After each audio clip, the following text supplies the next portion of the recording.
DaVo here from the Axiom Body Piercing Studio in Des Moines, Iowa, and coming up next, a new series. Basically, it's going to be pros and cons given to you by a professional piercer for each individual piercing that you may be considering. So if you're considering getting this piercing, here's where you need to be. This episode, number 1, is going to be about the Daith Piercing.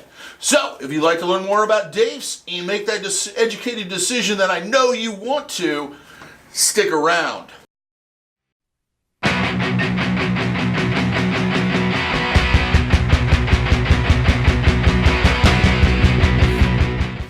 Daith Piercings. So what I'm going to do is I'm going to give you 5 pros and 5 cons. And then you, that's right, you can make an educated decision on whether or not this is a piercing for you or not. Number 1, because I have to attack this elephant right from the beginning, migraines.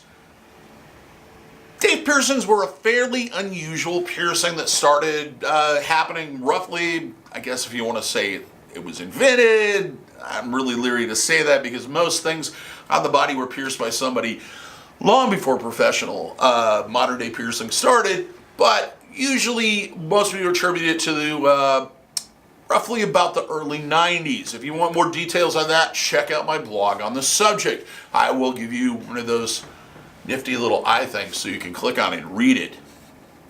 Reading's fun. You should do it. So, migraines. Up until about 2-3 years ago, like I stated, it was a fairly unusual piercing. I'd done a number of them over the years, and usually when somebody asked me they wanted something a little bit different, but something that wasn't way out there, I would suggest Daith piercings. Just basically because they're just one of those piercings that just looks really good in my opinion. It's one of my favorites to do. And then at some point, it got out on the internet that it helped with migraines and various other neurological problems.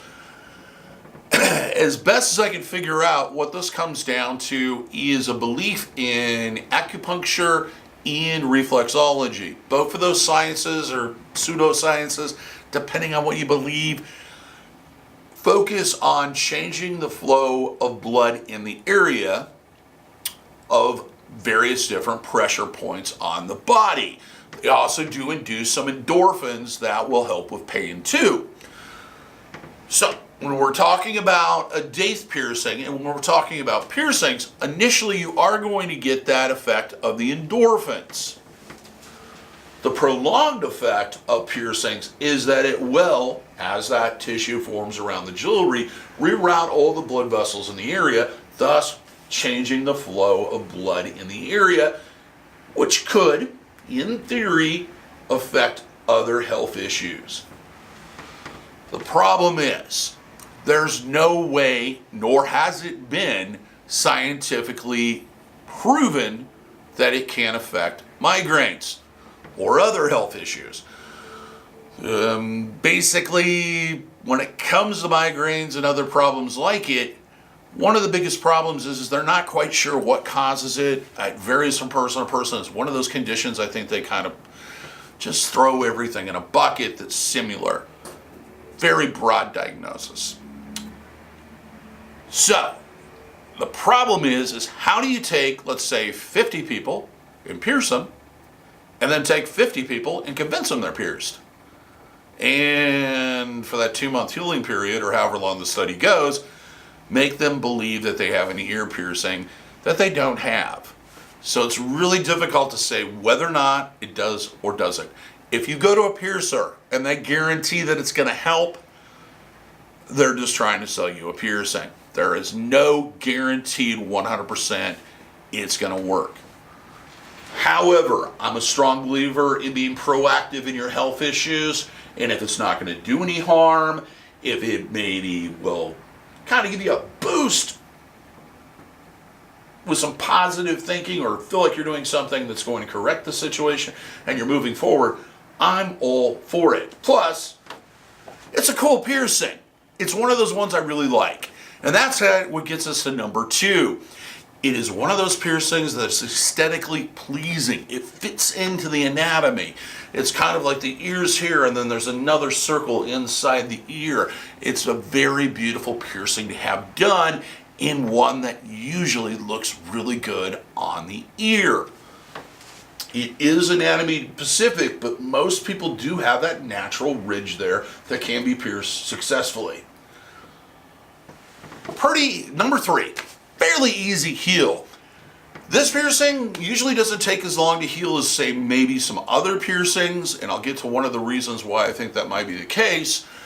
They do take a little bit of care. They do take a little bit of making sure things are okay, and possibly having a buddy that checks on it on a regular basis. But for the most part, they heal fairly quickly, about 8 to 12 weeks, and are not very traumatic. Number 4, that's the 4th one. It's one of the piercings on the ear that doesn't come in contact with other objects on a regular basis, so it doesn't get as much of abuse. Let me explain that. Take your hand, like it. Put it against your ear. You don't have to slam it against it, just lightly. Notice all the spots that are coming in contact with your hand. Some of those spots are the most common place to get an ear piercing or a piercing done in this area. Daiths are done into the ear to where they do not come in contact with bedding, telephones, just rubbing against hats, helmets, etc. So they're a little bit more inside the ear, they're a little bit more protective, which means less problems. Number 5, large variety of jewelry. There is, and because of the popularity of the piercing increasing here in the last couple of years, thanks to the migraine suggestion, there's a large variety of different types of jewelry that you can wear in this piercing and have a good success with, and jewelry that you can wear for a long period of time. The only word of caution I would give on jewelry is make sure you figure out exactly where it's coming from so that you can judge the quality of that jewelry before you put it in. However, there's a lot of stuff out there, and you can do some very interesting designs, from jeweled stuff to barbells to rings to etc., that are going to make it look very beautiful and draw attention to the area, but not in a way that it's like, hey, see me, see me. More of a subtle, elegant way. Let's move on to cons. Number 1 con, it will affect whether or not you can wear earbuds. This varies from person to person, but usually because it is positioned in a way that it's in direct contact with the entrance to the ear canal, usually wearing earbuds and etc. into your ear can affect it. Trachis has kind of the same problem. You do need to consider that if you're one of those people that just lives with earbuds in your ears all the time, because that may have to change. You may have to switch to something that's over the ear opposed to in the ear in the future. Number 2, the second con. You cannot have contact with telephones while it's healing. You want to make sure that you answer with the other ear. It is going to kind of take that out of use for a little while, and you're going to have to use the other side of your body.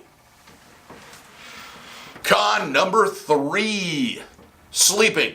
You cannot sleep on the piercing while it is healing. I don't advise doing it. It will lead to issues that are hard to get rid of once they start. Con number 4. Well, these are going fast.